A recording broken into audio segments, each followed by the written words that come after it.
का दाखवतोय लक्षात घ्या की काय पद्धतीने केलं पाहिजे. तुम्ही सगळ्याचा फोटो काढून घ्या. याच्यावर आपल्याला काम करायचं सर. हे थोडंसं एमआर लोकांना पण सांगितलं पाहिजे की आपण कुठल्याही दिशेने जातोय, काय करणार आहे. हे नुसते शब्द नाहीत बरं का, ही पूर्णपणे कंपनीचा सार आहे. पूर्ण कंपनीचा सार लक्षात घ्या. ह्या शब्दामध्ये पूर्णपणे ताकद आहे जळपतीची. ओके. कस्टमर काय एकाने टाका, ग्रुपवर शेअर करा, सफिशियंट आहे. कस्टमर कसा पाहिजे आपल्याला? रिच कस्टमर पाहिजे. रिच आणि स्ट्रॉंग. रिच आणि स्ट्रॉंग. रिच कस्टमर कसा शोधायचा सांगा बरं. रिच कस्टमर म्हणजे कोणता कस्टमर?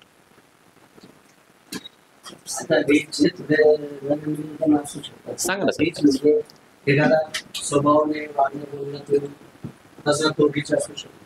नाही रिचचा अर्थ नसता नाही सर, त्यामध्ये रिच जाणवला पाहिजे.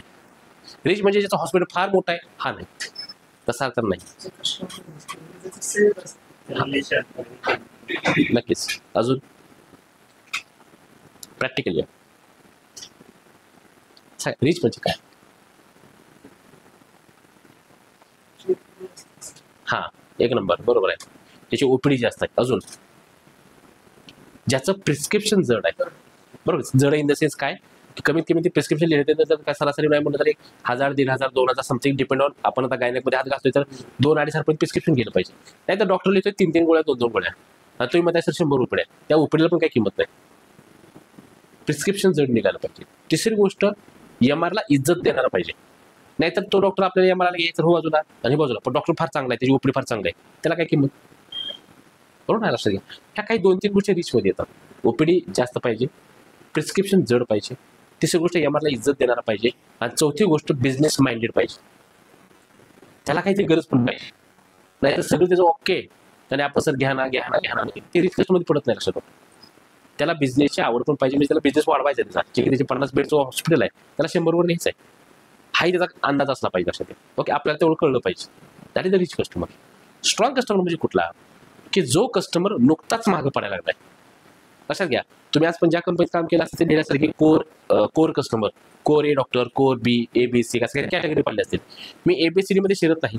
ए म्हणजे काय मलाही कळलं नाही आजपर्यंत. बी म्हणजे काय मलाही कळलं नाही. ए म्हणजे काय तुम्ही म्हणता की आवाजाची ओपडी 150 हे बरी पडला असं नसतं. तुम्ही सेल बाय डॉक्टरांना काय असं करू. म्हणून don't check potential, check habits. लक्षात घ्या. एखाद्या डॉक्टरची ओपडी मे बी कमी असू शकते, पण डॉक्टर खतरनाक असतो की त्याने एकदा प्रिस्क्रिप्शन लिहिलं की तो पेशंट बरा होतो. विशेष करून त्याला चेक हॅबिट्स. त्याचे हॅबिट काय पहिले समजलं पाहिजे. जसं की आमच्या पंढरपूरमध्ये डॉक्टर देशपांडे म्हणून आहे, त्या डॉक्टरने जर एखादं प्रिस्क्रिप्शन जर लिहिलं लक्षात घ्या, त्याला कळलं की हे असंच आहे, त्या गोळ्या एक तर सिंगल ड्रगचे, त्याची ट्रीटमेंट सिंगल ड्रगचे, सिंगल ड्रग निमोसिलॅड प्लेन लिहितो, ओफ्लॉक्सिसिन प्लेन लिहितो, कधी कॉम्बिनेशन ड्रग वापरत नाही, कधीच नाही. त्या जिंदगीत किती वापरला कॉम्बिनेशन ड्रग. पण त्यानं जर प्रिस्क्रिप्शन लिहिलं, एक तर चेक करायसाठी तो अर्धा 1 तास घालवतो एका पेशंटला. आणि जर एकदा हात घातला त्याला तर तो पेशंट नीट होतो, त्यांना रिटर्न यायचा हा संबंध नाही त्याचा काय. आणि विशेष त्याच्या डॉक्टर होरा देशपांडे नाही, डॉक्टर होरा म्हणून नाही, त्याच्या बाहेर सर कमीत कमी त्याची ओपीडी फी जी पे डॉक्टर त्याची OPD fee sir 350. OPD fee 350 sir. कोणाची आहे सांगा. जीपी लोकांची 350. विशेष रांग लागून बाहेर 50 पेशंट बसतात. टाईमला निघून जाणार, टाईमला येणार. वय वर्ष सरासरी मारतोय 82-83 असेल. आज स्वतः चेक करताना हाचा थरथर कापतोय. लक्षात घ्या. इतकी खतरा त्याची ओपीडी. ही कंडिशन आहे का तो रिच कस्टमर आहे. सिंगल ड्रग ट्रीटमेंट आहे लक्षात. आणि तो डॉक्टर आपल्या लिस्टमध्ये आला तर जर. आणि दुसरी गोष्ट तो कोणाचंही काही गिफ्ट त्या जिंदगी त्याने कधी कोणा घेत नाही, कंपनी कोणी बघत पण नाही. हा जो प्लेन कॉल करायला त्याला कॉल देतो. जो जर काय म्हणला सर आमचं घ्या हे घ्या, पहिला त्याला बाहेर पडतो. ते म्हणतो मला तुझी गरज आहे, तुझी कंपनी पण मला गरज आहे. तसं घ्या. मोठ्या कंपन्या अशा टाळतो, छोट्या कंपनीला हात घालतो. त्याला माहिती आहे प्रत्येक ड्रग चांगला आहे, ड्रग कुठलाच वाईट नसतो. तसं त्याला पक्क माहिती आहे ती गोष्ट. आणि तसली लोक ती जवळ करतो. हे प्रत्येकाचे त्याचे पॅरामीटर असतात, त्या पद्धतीने काम करतो. तर स्ट्रॉंग डॉक्टर म्हणजे कुठला की जो डॉक्टर नुकताच मागे पडला आहे, म्हणजे त्याची घरी काही 70 रुपये होती, तो आता 50 वर आला, 40 वर आला, परंतु तो स्ट्रॉंग आहे. तसं आज त्याची गरज काय की माझी ओपीडी मला वाढवायची. बरोबर आहे. आपण अशा लोकांना लिस्टमध्ये लिस्टमध्ये घेतोय की जे मला बाजार धंदा देत आहेत. पण धंदा कसा आलाय हे महत्वाचं नाही. धंदा आलाय बस एवढं माहिती आहे. त्याला आपण म्हणतो कॅटेगरी ए, कॅटेगरी बी. हा कुठला पद्धत? म्हणजे जे ओपीडी 100-150 ओपीडी आहे किंवा 50 ओपीडी आहे, तो डी मध्ये जाऊन बसलाय का? तर आपला धंदा देत नाही. म्हणजे तुम्ही ठरवलं की तो डॉक्टर योग्य त्याचा कुठला आहे, एवढा आपण अजून पोहोच नाही झाली एमआरची की बाबा आपण डॉक्टरला आपण ए बी टाकतो. नाही, आपल्या डॉक्टरच्या पद्धतीनं जोपर्यंत तुमचा ऍटिट्यूड चेंज करत नाही, जोपर्यंत तुमचा माइंडसेट चेंज करत नाही कस्टमरकडे बघण्याचा, तोपर्यंत हे काम नाही होणार. लक्षात घ्या, ते बदललं पाहिजे. आपल्याला काय केलं पाहिजे की आपल्या रिच कस्टमर, स्ट्रॉंग कस्टमर घेतले पाहिजे. प्रोडक्टमध्ये काय असलं पाहिजे, ते स्पेसिफिक असले पाहिजे, निधी असले पाहिजे. मार्केटसाठी स्पेसिफिक पाहिजे प्रोडक्ट.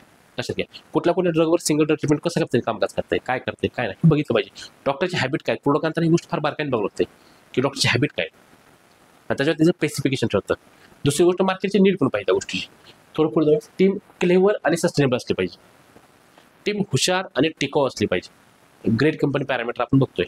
ओके, हा थोडासा ओनर लेवलचा पॉईंट देतो, पण तुम्हाला ह्यातले काय पॉईंट उपयोगी येणार आहेत. आता टीम विषयी बोलतोय आपण. टीम हुशार असली पाहिजे किंवा टिकाऊ असली पाहिजे. आणि मेडिकल लाईनचा एक फंड आहे सर, की जे हुशार आहेत ते टिकत नाही, आणि जे टिकत आहेत ते हुशार नाहीत. आता याला सोल्युशन काय, कंपनी काढावं ही प्रश्न आहे. बरोबर सर, ही कंडिशन आहे मार्केटची. पण टीम ही त्या पद्धतीने काम करते. आणि जर ह्या एखाद्या कंपनीला किंवा एखाद्या मॅनेजरला हे जर मेंटेन करता आलं, तर तुमच्याकडे ती टीम टिकते आणि कंपनीवर जाते. हे ग्रेट कंपनीचे पॅरामीटर आहेत तसं घ्या. आणि एखादी गुड कंपनी कशावर काम करते, तर प्रोडक्ट विकण्यावर काम करते. पण ग्रेट कंपनी ही कन्सेप्ट विकण्यावर काम करते. लक्षात घ्या, मार्केटला अदृश्य गोष्टी विकायची, ज्या दिसणाऱ्या गोष्टी आहेत ते विकण्यात काही मजा नाही. आज जे दिसतं ते विकण्यात काय. 2000 डॉक्टरला आपण उदाहरण देतो की एखादा आपण हे दिलं, काय बोलू आपण त्याला, फॅन दिला, एसी दिला, कूलर दिला. ओके, सध्याची गरज आहे त्याची, हे दिलं, हे विकण्यात काही मजा नाही. आपण अशा काही गोष्टी विकल्या पाहिजे की जे दिसतच नाहीत. उदाहरण डॉक्टरचा बिझनेस वाढवलाय, उदाहरण डॉक्टरला आपण काय केलं, डॉक्टरचं नॉलेज वाढवलंय, उदाहरण डॉक्टरची आपण हेल्थ सुधारवली. हे दिसतंय का कुठे? त्या डॉक्टरला तुम्हालाच माहित आहे की डॉक्टरची हेल्थ कोणी सुधारली. हे 4 एम बाकीच्या माहिती आहे का? नाही का? तो तुमचा युनिक कन्सेप्ट आहे. असं नाही, ही गोष्ट जसं की तुमचं तुम्ही हेल्थवर काम करता बऱ्यापैकी, असं मला वाटतं, जाणवतं, तर तुम्ही हेल्थवर काम चालू करा. डॉक्टर तुमच्यावर त्या पद्धतीने करा. आज किती मला डॉक्टर सांगा, तुम्ही ज्या डॉक्टरला भेटतात त्यांची हेल्थ चांगली, 20% 80% पडा काय. मग हे 80% काम चालू करा, असं तुमचा धंदा वाढणार. त्यासाठी एमआरशिप करायची गरज नाही, त्याच्या फक्त हेल्थवर काम चालू करा. मग कसं काम करता, काय करता, कशा पद्धतीने बोला, प्रश्न मिळतो सर. आपल्याकडे एक युनिक पॉईंट असतात, त्याच्यावर काम चालू करा. जी गोष्ट तुम्हाला आवडते, जी तुमची पॅशन आहे, त्याच्यावर तुम्ही काम केलं, तुमची हेल्थ सुधारते आणि प्लस त्यांचीही. वेगळं काय करायचं.